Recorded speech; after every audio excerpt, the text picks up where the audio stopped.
to ask everybody to get seated because we are going to have our Secretary of Agriculture with us any minute now.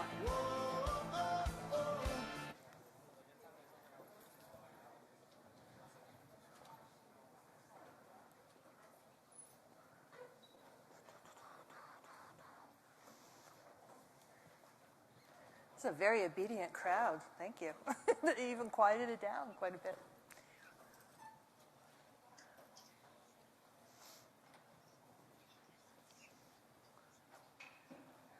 This is the moment of super anxiety when you say, will that live Zoom really work?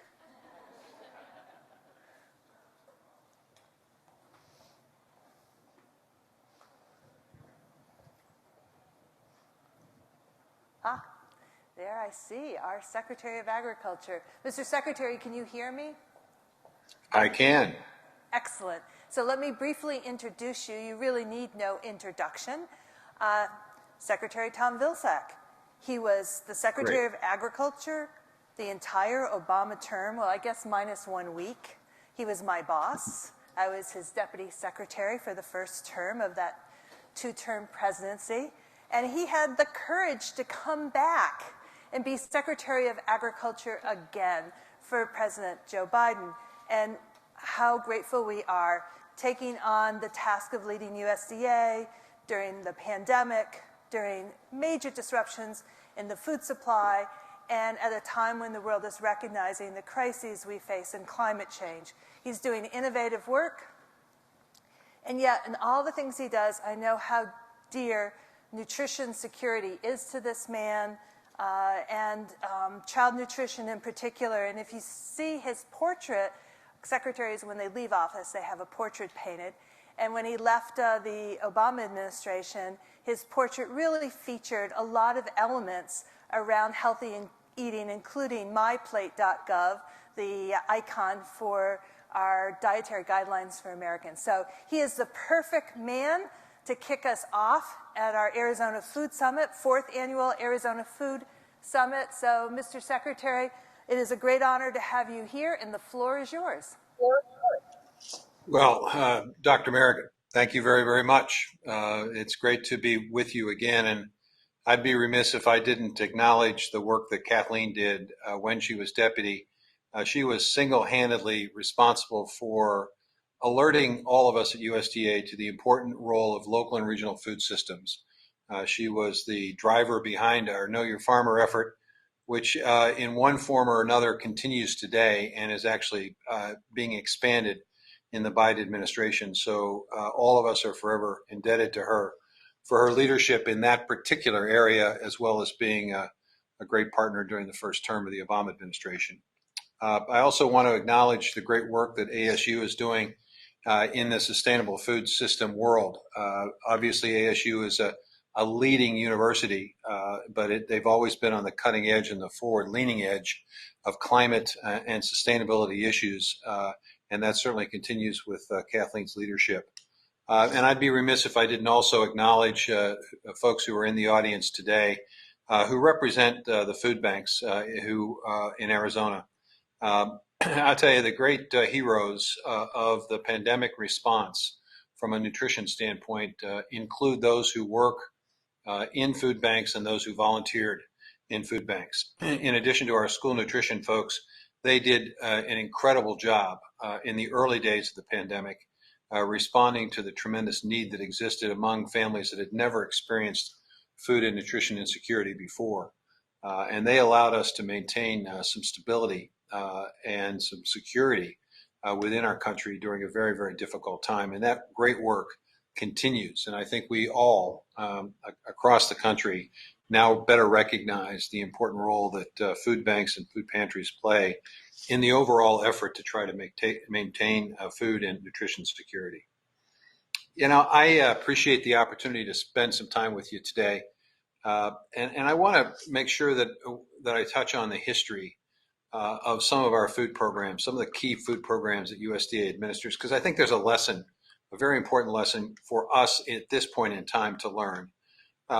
Many of you probably do know that the food stamp program, which was the predecessor to our supplemental nutrition assistance program, started in the Depression era.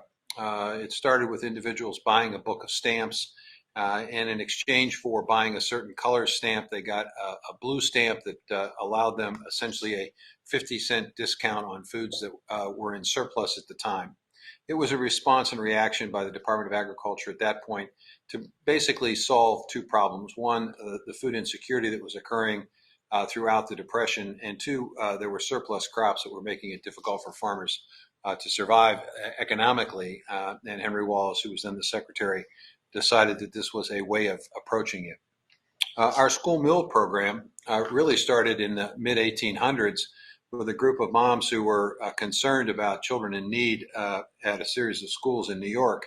But over the course of time, it became a relatively important and a popular idea, but not a nationally wide idea until 1946, following World War II.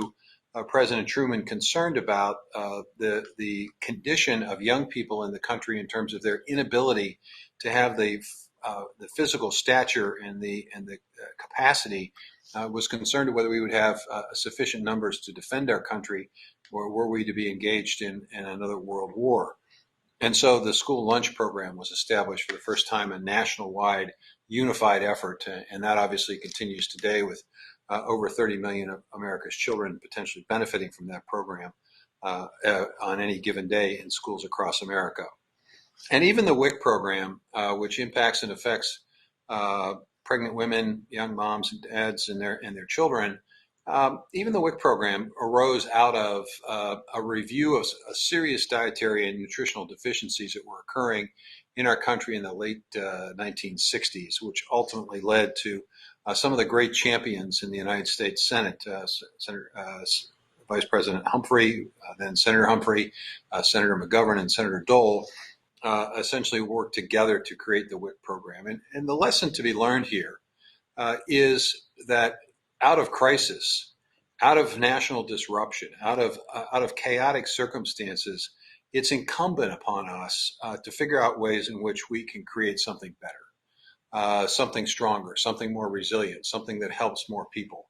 And I think in this pandemic, we learned a couple of incredibly important lessons that I think can now be applied to decisions that we're making in the future about food and food systems and food and nutrition security. First, I think we learned that as efficient as our production agriculture system was and is, it really wasn't efficient. Or I mean, it wasn't resilient. It was efficient, but not resilient. The prime example of that occurred in my home state of Iowa. During the course of the pandemic, workers at one of the hog production and processing facilities came down with COVID in large numbers because the company simply didn't care enough about their workers to take precautionary steps. And so as a result, the company ultimately had to shut down operations for a period of time. Now, obviously affected the workers in a very significant way and the company, but what people may not realize is it impacted and affected hog farmers in Iowa. The reason? As the facility shut down, hog farmers still had to continue to feed their hogs. And when it turned out that the facility was ready to reopen, the hogs had gotten so big physically that they literally couldn't fit into the processing capacity and facility that once had processed thousands of hogs on a daily basis. And so we learned from that experience that there was really no market opportunity for those hogs. And tragically, many of those farmers had to put those hogs, they had to euthanize those hogs. And it was a lost opportunity to help food banks and food pantries with surplus food and food that could have been used by families who were struggling, a loss on the school meals program that could have used that pork. Now, a multitude of ways in which that was not a good response because the food system wasn't resilient. I think the second thing we learned as we looked at the tragedy of the pandemic, the number of people hospitalized, and tragically, the enormous number of people who lost their life. What we found was that there was a fairly significant connection between diet-related diseases and those complications that ultimately led to hospitalizations and death. And that reinforced this notion that there is a significant link between diet and certain conditions, health conditions, that can become chronic or can become life-threatening, whether it's diabetes, hypertension, heart failure, whatever it might be, cancer, a third of cancer is linked to diet-related causes. So I think it was a clarion call to us at USDA to begin thinking about ways in which we could respond to these two lessons. How do you make the food system more resilient? Well, I think you do what Kathleen Merrigan proposed and suggested years ago, which is to build a local and regional food system, create the capacity for small and mid-sized farming operations to have market opportunities where they have more control over the market, provide them the credit, the capital to be able to produce the products that that market wants, create linkage between those producers and the market opportunities and institutional purchasers, farm to school, farm to grocery store, farm to restaurant, and create risk management tools that speak specifically to the needs of specialty crop producers, and continue to look for ways in which we can use the procurement resources of the USDA in a way that furthers market opportunity. We announced roughly $600 million of emergency food assistance resources that would be made available with the understanding that we would link those purchases to local and regional producers and local and regional distribution systems, so that we begin to create the muscle memory within our own systems to be able to better support local and regional food systems. And in terms of the COVID-related lessons, we really need to focus on the need for us to incorporate as much into our food assistance programs and our philosophy and our approach on food within the USDA, as much on food food nutritional security, as much as on food security. That we had to link the two, the food security and nutrition security. So we announced recently 4 pillars, where we're going to really focus on making sure that we do what we can to provide the level of support through all stages of life that recognizes the importance of nutrition security, that we look for ways in which we can expand and support access for all Americans to healthy, safe, and affordable food, that we continue to look for ways to translate the science of food in ways that ordinary folks can understand, whether it's utilizing the My Plate effort and expanding on that, or other ways in which we can provide through SNAP education more information so that people can make informed choices. And then finally, everything we do at USDA has been and needs to continue to be focused with an equity lens to make sure that those who have been historically underserved are no longer historically underserved, and that they get the full range of the resources and services USDA has to offer. Just a couple other things before I turn it over to questions. We learned a few other items or other ideas that I think we'll see sort of incorporated into USDA's programs. We had the food box program, which the previous administration authorized, and in many parts of the country, it was successful. But however, in some parts, it raised some fairly serious ethical issues. Now, so we wanted to learn from that experience and take the good and avoid, if you will, avoid the ethical issues. We know that there are areas in rural, remote areas and in urban centers that aren't being adequately served. And so we have created the Reach and Resiliency Grant Program. It's a $100 million initial effort. $50 million is already out on the street, if you will. We're getting applications, and we'll be considering those applications in the very near future. And the idea here is to do 2 things. One is to help food banks and pantries expand their capacity to store food and in refrigerated and appropriate warehousing facilities. We learned from the pandemic that many food banks did not have the adequate supply space, storage space, or the refrigeration capacity to be able to take the donations of food that was available. And that's why we saw early in the pandemic the dumping of milk and the euthanizing of livestock. We want to avoid that circumstance in the future by giving food banks the capacity and the resources to be able to have refrigeration capacity and storage capacity that will allow them to take more fresh offerings, if you will, which in turn obviously helps families. The second part of this is to encourage and to challenge food banks and pantries to figure out creative ways to continue to provide support for those rural, remote areas and for those urban centers that have food deserts. How can we better serve those particular communities? And so we're anxious to hear and to learn from the applications. The other $50 million will then be put out on the street once we've learned those a few lessons. And I think what we learn from all of this can be incorporated in a discussion as Congress takes up the next Farm Bill. The other thing we learned was that there was a disincentive for farmers and processors to donate, particularly in the dairy industry.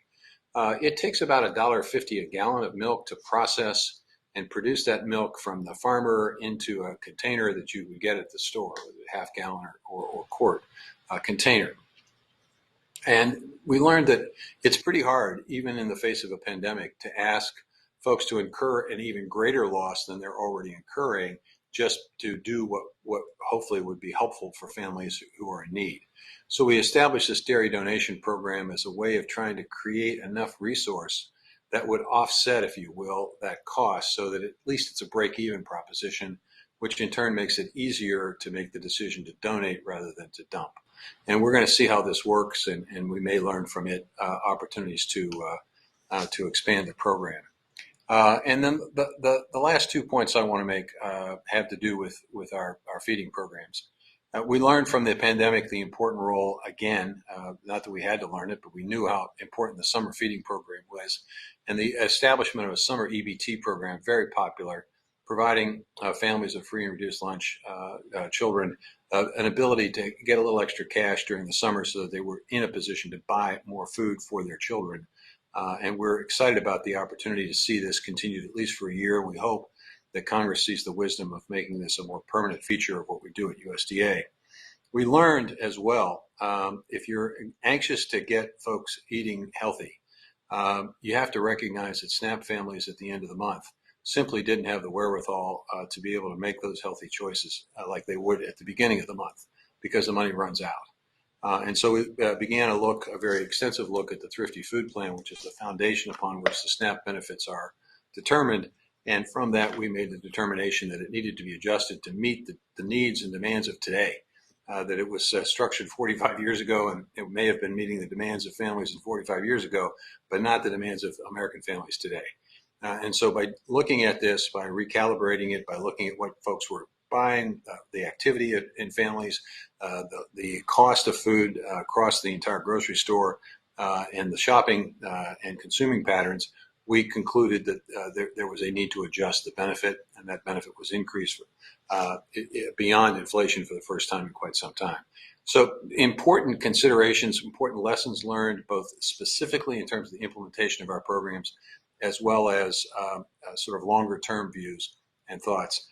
WIC is also an area that we learned a lesson, a little concerned about the fact that nearly 50% of those who benefit or could benefit from the WIC program simply aren't getting the benefit of it. The American Rescue Plan did provide some resources to allow us to begin the process of rebranding the WIC program as more of a public health program and looking for ways, creative ways, for us to extend the outreach that we have today so that more people who qualify for this program can in fact take advantage of it. So there's just, there's a whole lot going on at USDA, and I'm looking forward to the questions, and hopefully I can expound on more of what we've been doing at USDA, but we've been keeping ourselves pretty busy.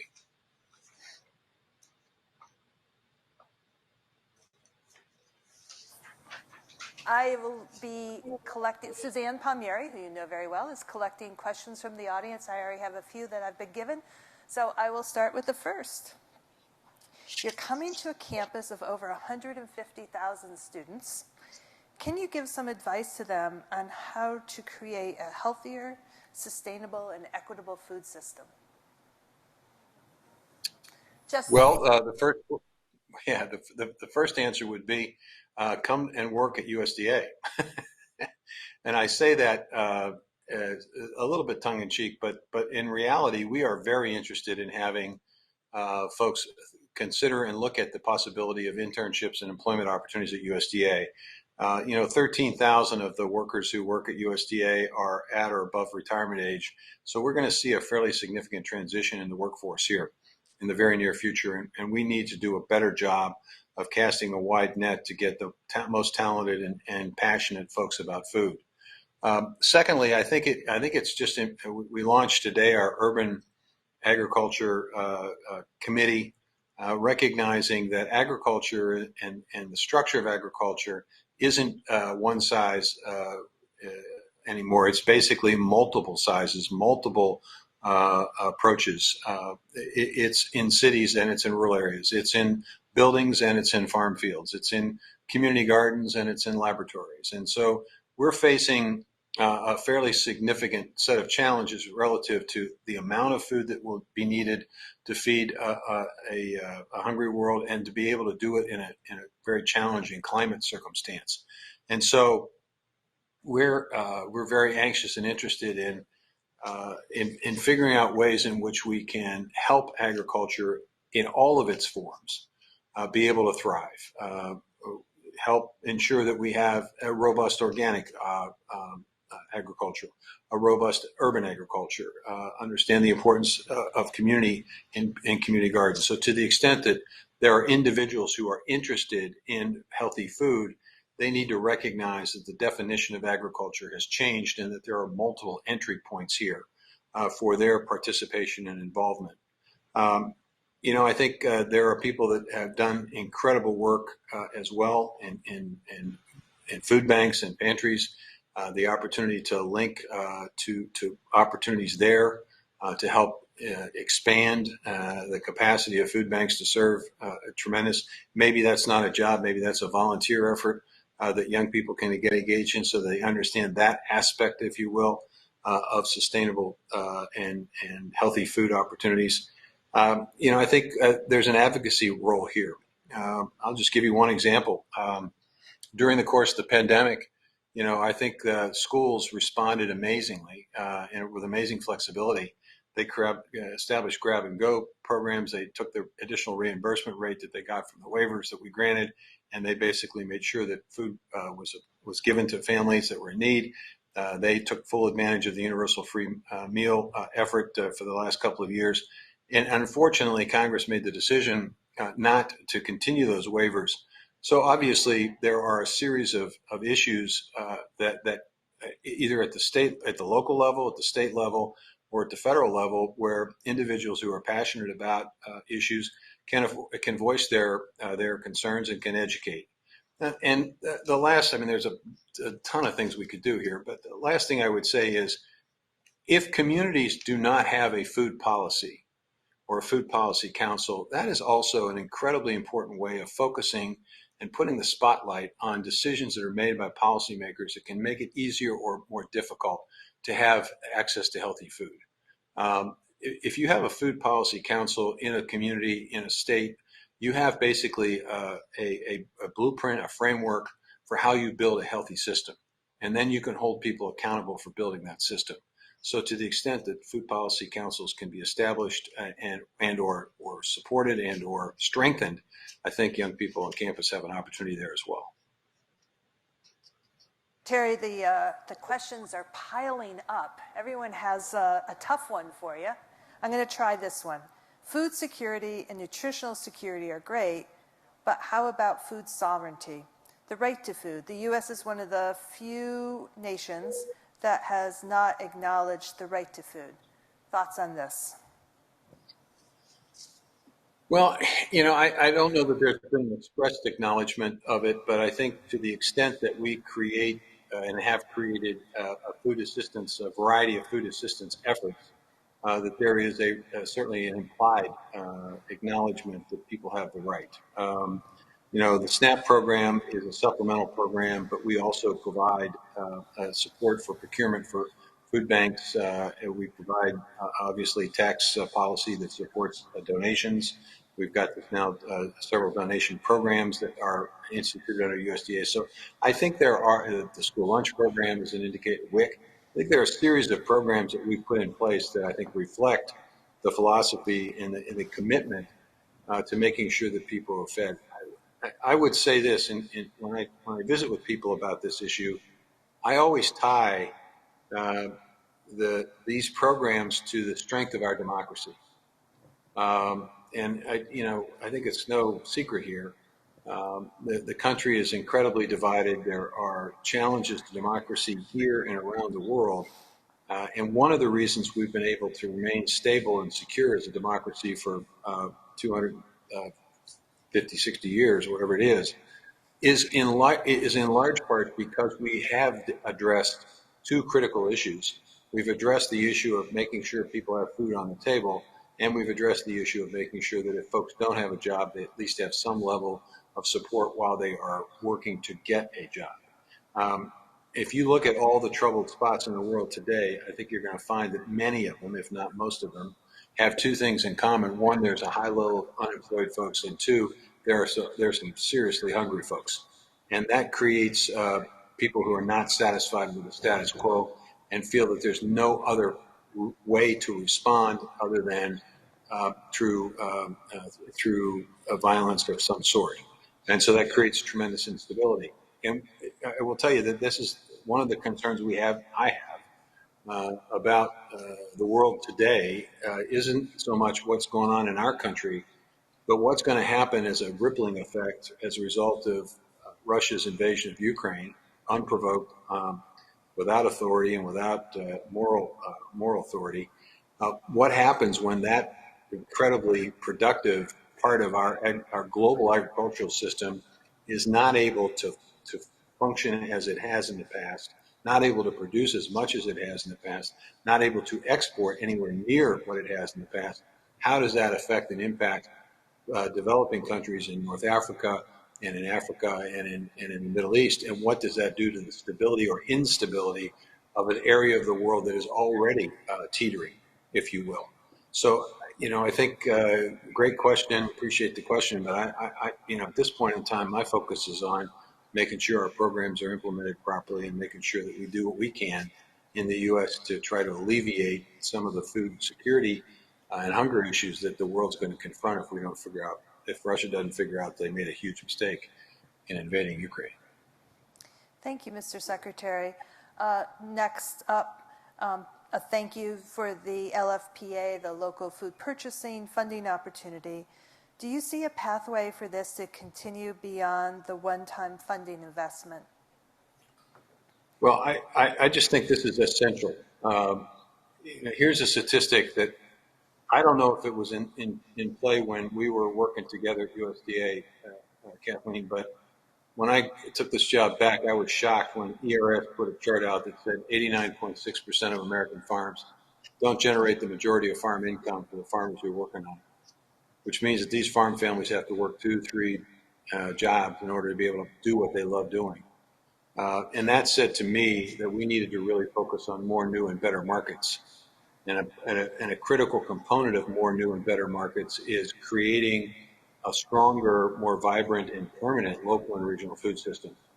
So that means the USDA not only figuring out ways in which we can continue to promote farmers markets, food hubs, and local markets, but it also means that we create the capacity for farmer and farmer-owned processing capacity to also strengthen that local and regional connection. That's why we've put money on the table to expand processing capacity on the protein and livestock side, because the concentration of processing in this country is incredible. It was driven by this notion that we needed to be more productive and more efficient, and that's come at a cost. And the cost is that not everybody does well enough in this system to be able to only do what they want to do, which is to farm. And the fact is we saw significant disruption in our food supply and are continuing to see disruptions because of the nature of this efficient system. So we make more resilient. To do that, we need more local processing capacity. We need more local markets. We need stronger connections between those small and mid-sized farming operations and the schools that need fresh offerings, the restaurants that want them, the grocery stores that can market them, other institutional purchasers, so that we create a more balanced approach to agriculture and food. Otherwise, we're going to continue to see consolidation. Eventually, we're going to get down to just a handful of farmers, and any kind of major disruption is going to cause serious insecurity in terms of food. This is a perfect opportunity for a follow-on question here. When I moved to Arizona, I looked at that wonderful census of agriculture that USDA does and learned that nearly 59% of our producers in this state are Native American, and a lot of those folk are struggling. So the question that came in is, how can we work on distribution systems to get healthy food to our rural food deserts, especially on tribal lands? Well, there are a couple of things. I think first of all, providing help and assistance to those farmers. What we learned in both with both Indian farmers, but also black farmers, is that the ownership of land sometimes makes it more difficult for them to access the programs at USDA. So we have finally, the previous administration did not do this. We completed the heirs property rule, in which we are creating a system or fund that will allow folks to consolidate fractional ownership of land. When people don't die with wills and there's no estate, and a title is passed on, if you will, verbally, from generation to generation, you end up having a circumstance where you may own a tenth of the farm or a 20th of the farm. And so giving people the ability to take resources and use those resources to essentially buy out those other fractional interests so that you can consolidate the land ownership that allows you to have access to the programs, which in turn allows you to expand production and to increase production. And then once you've done that, once you've created the resources, the technical assistance becomes important. Not everybody knows how to do this, and they need help. They need help in terms of what to plan, how to develop a business plan, how to analyze the market, how to make a determination about where to sell, how to take full advantage of conservation programs, et cetera. So we've recently provided additional resources to a number of cooperators who are now in the process of working with these historically underserved communities, providing resources and information and access and technical assistance so that they can be successful in applying for the various programs. Once you've done that, you've got a crop in the ground, you've got someone with adequate financing, then you have to help them with the market. And that gets back to our local ag marketing efforts and our farmers markets. And it also gets back to making sure that we're incorporating indigenous foods into our food programs so that it's not just a farmers market opportunity, but it's literally the food programs on reservations and settlements can incorporate indigenous food. It's local restaurants, it's grocery stores, but you have to be able to identify it and be able to buy it. And so creating those connections. So we now have a pilot program at USDA with 8 different tribes as we're trying to incorporate indigenous foods into our food programs, better incorporate them into our food programs so that people can buy what they want and what is best for them. I think we're learning that different folks have different capacities, digestive capacities, and some things that I like and do well by me aren't necessarily going to be something that a Native American can consume easily, or vice versa. And so I think we're approaching this with greater precision and a greater sensitivity to the important role of culture, if you will, in all of this. And so I think it's a holistic effort here to keep people on the land, to give them the technical assistance and the resources to be able to grow or raise whatever it is they want to raise, and then be able to help establish the markets, the permanent markets that they can depend on and rely upon. And one way to do that is through the food programs that we have at USDA. Great. Now this next question, Mr. Secretary, gives me a flashback to when we started together in 2009 and we had the Recovery Act and we had $200 million to distribute for school food equipment. And that went like that, as I recall, a very oversubscribed program. So the question from the audience is, significant resources have been provided to support meal service operators in purchasing whole, minimally processed foods. What resources can this sector expect that would help support labor and equipment needs? We're a tough Well, we have provided additional resources in the form of a budget line item that continues. I think the most recent budget that was passed provides some additional resources for school equipment. What I am interested in doing is combining that initiative with an initiative of getting additional personnel, and not necessarily personnel in the form of additional people at the lines in the food cafeteria, although that is important, and I'll get back to that in a second. But I think it's important for us to help and complement and supplement the great work that's being done in those schools by bringing people who are experts in food preparation into the schools, so that those who are preparing these meals can figure out creative ways to comply with the nutrition standards, to live within the budgets that are established for these programs, but at the same time figure out ways in which they can make the meals not only healthier but also better tasting.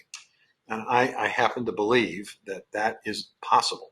I happen to believe that chefs have the capacity and the ability and the knowledge and the know-how to be able to do that. And I think you may think, if I were a school nutrition person, I would think, well, it's not possible to do it within the constraints of the reimbursement rate, but it is possible if you know what you're doing.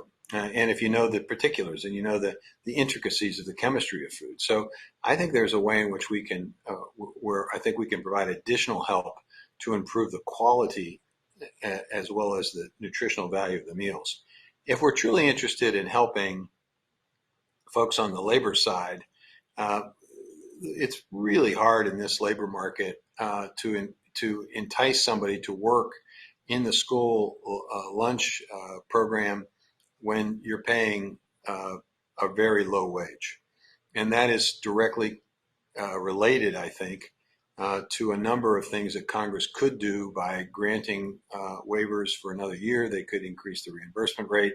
We could have a conversation and should have a conversation about whether or not this is enough of a priority, whether we understand the linkage between nutrition and educational achievement, whether we understand the linkage between better nutrition and better health outcomes and saving money, whether it would be appropriate for society maybe to invest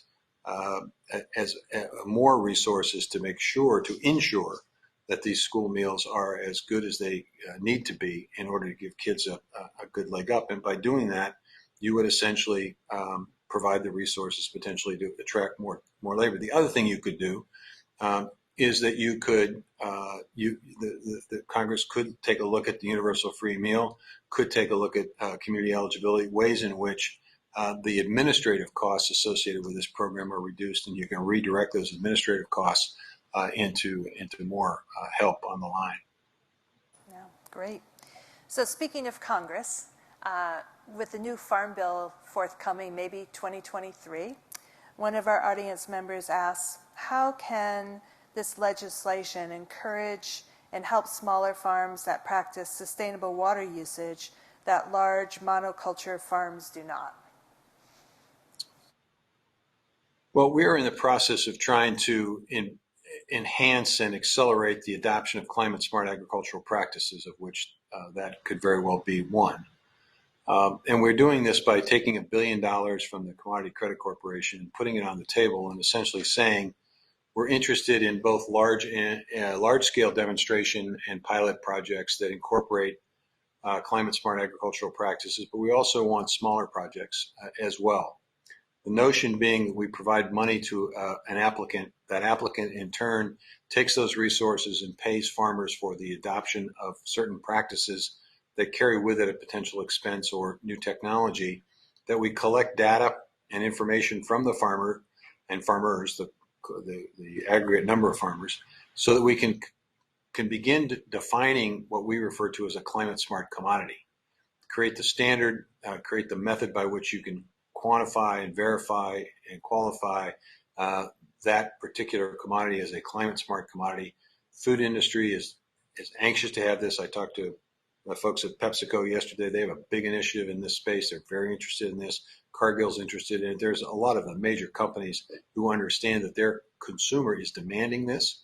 And I can tell you from an export perspective, our export consumers are absolutely demanding it. So the market's demanding this. So we need to figure out how to do this. And we need to figure it out both large and small farming operations.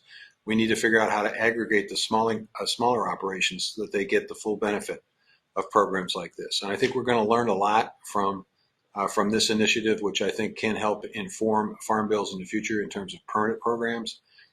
We listened to farmers of all sizes, from all stripes, all production methods, and they came fairly universally and said, look, you got to set up a pilot. You got to allow us to learn to walk before we run. Give us the resources. We will create some innovative partnerships and innovative marketing opportunities, and we'll see an acceleration of climate smart practices. We'll see a more refined and sharper set of monitoring and verification and measurement tools. We'll see stronger partnerships between producers and market opportunity. And from that, we can then determine what the best course of action is relative to Farm Bill policy. Great, thank you. And following up again on the Farm Bill, with Farm Bill and child nutrition reauthorization slated for congressional consideration, but realizing both will take considerable time, what is the most realistic path forward for school food waivers, given waivers were not approved or included in budget reconciliation?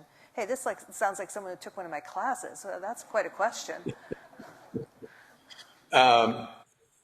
Well, we're going to face the same dilemma with reference to the budget in a few months, right? We're going to come up against August, September, the fiscal year 23 budget, and I'm not putting a lot of faith and confidence that we're going to have a budget approved by both chambers and signed by the president on or before September 30th, so it goes into effect immediately on October 1st. I mean, we had to wait until March of this year. So we went October, November, December, January, February, and part of March before we had a budget, which is really difficult, very difficult. So I think we're going to face a series of continuing resolutions, most likely in the fall. It's an election year. So people are going to wonder who's going to be in control, and should we wait to see who the new team is, if there's any change in leadership or any change in committee structure or any change in either chamber in terms of which party controls the chamber. Let's wait and see. So you're going to have a series of continuing resolutions. So there, in theory, there'd be an opportunity. Here's the problem. The problem is we need to do it now. We need to do it now. The reason we have to do it now is because school officials are making decisions now about that upcoming school year. They're not waiting until August to make contracts or to figure out what they're going to serve. They're doing it right now. And so the lack of waivers really creates a serious issue for them, because the reimbursement level goes back down to the regular reimbursement level. So they lose a significant amount of flexibility, number one. Number two, we're faced with continued supply chain disruptions because of pandemic, further exacerbated by the situation in Ukraine. Three, the cost of food is significantly higher, in part because of supply chain disruptions, in part because of consolidation, and maybe even in part because people are taking advantage of a very difficult, unfortunate circumstance to add a penny or two just because they can. And so these food nutrition folks are faced with a dilemma of not having as much resource, not having the flexibility relative to the standards, not knowing if the supply is going to be there, and not having and knowing that the costs are likely to be higher tomorrow than they are today, and likely potentially higher in August than they are in March. And they have to figure that all out, and it's not going to be easy. So there may be an opportunity as this unfolds over the course of the next month or two for Congress to be very well educated on exactly what's happening out in the field, and maybe they may make a decision to revisit this decision that they made to let this slide. So, Mr. Secretary, one last question. We've sent some tough questions your way, and on behalf of Arizona Department of Agriculture Director Mark Killian and myself and all the program organizers, are really appreciative of your time, your energy, and your hard work. And so I'm going to turn over the last question to you. We have a room full of food leaders in our state, more joining us virtually. What is it that we can do to help move the needle? What can we do to help you in your work? Oh my, well, gosh, where to start? Well, let me start first and foremost by you all helping to encourage young people who are passionate about this issue of agriculture and food systems to look for opportunities to serve in the department, whether at the state level or at the federal level. We need young folks to be engaged in helping us carry out the programs and establishing the policies. We also obviously need to continue to look for ways to encourage more young people to get into the farming business. And I think that involves this notion of more new and better markets. Arizona State, and I'm sure you probably already do this, but Arizona State probably purchases a heck of a lot of food. And the question is, are you using that opportunity to reinforce what's being taught in Kathleen's classes and everyone else's classes about sustainable agriculture and the importance of nutritious foods and the importance of good health? To the extent that you've got some very interesting projects with indigenous food efforts, the Hopi tribe with dry farming, you've got the Navajo with some interesting things that they're doing with corn and juniper trees. Right? How do you identify all of that activity and get that information out so that we at USDA can figure out even greater and better ways to incorporate that type of thought process in how we structure and set up food programs that work for everybody, that aren't one size fits all, but recognizes that some of us are slightly different and some of us need slightly different. All of us need slightly different food choices. How do we create that flexibility? How do we have the knowledge to be able to create that flexibility? Help us with this equity issue. We've got to have systems in place that basically recognize that for far too long there were been historically underserved populations. And the challenge has been that there may not be discrimination specifically today as there was 20, 30, 40 years ago, but we're paying a price today for the discrimination that may have occurred 20 years ago or 30 years ago. And the price is that those farmers who experienced that were not given the same level of benefit. They weren't given the same scope of services. And so over time, their operations either stayed the same or got smaller, and certainly relatively got smaller. And so they're now in a position where it's impossible to compete with folks who had the full array of benefits from the USDA and others, and have been able to grow and expand and are able to take the advantage of the latest technology. How do we close that gap? And I think the way we close it is by having a really robust local and regional food system. And I think Arizona State, in terms of how you educate folks, how you create internships and special projects and so forth, can help figure out how to create those systems, how to create the strong bond between the food bank and local producers, between the school and local producers, and the grocery stores and the restaurants. I think it's a great learning opportunity, and it's a community benefit. You all can absolutely be at the forefront of urban agriculture. I mean, you're faced with some serious water issues in the West. And there's research.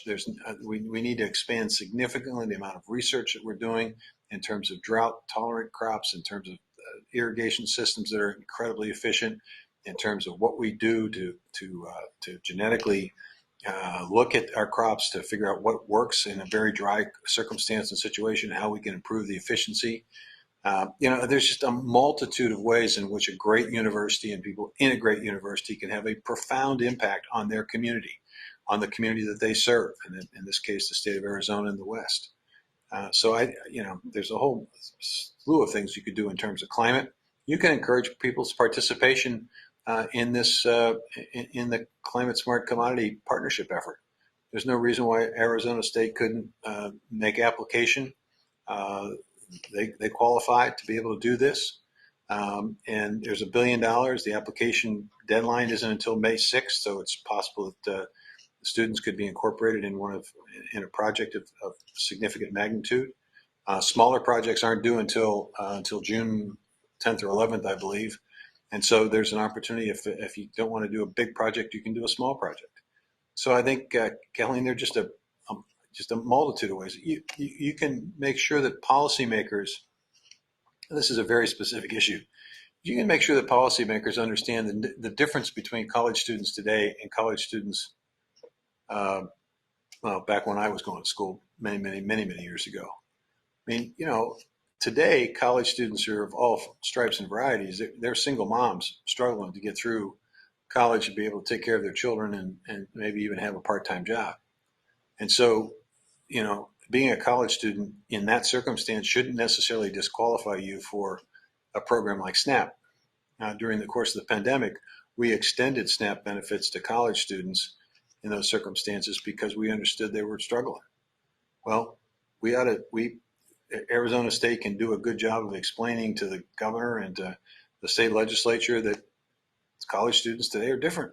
They're coming from different circumstances, and there may be, in addition to college loans and loan forgiveness and all of that conversation, there may be additional ways in which college students can be assisted to make it a little bit easier for them to get that degree.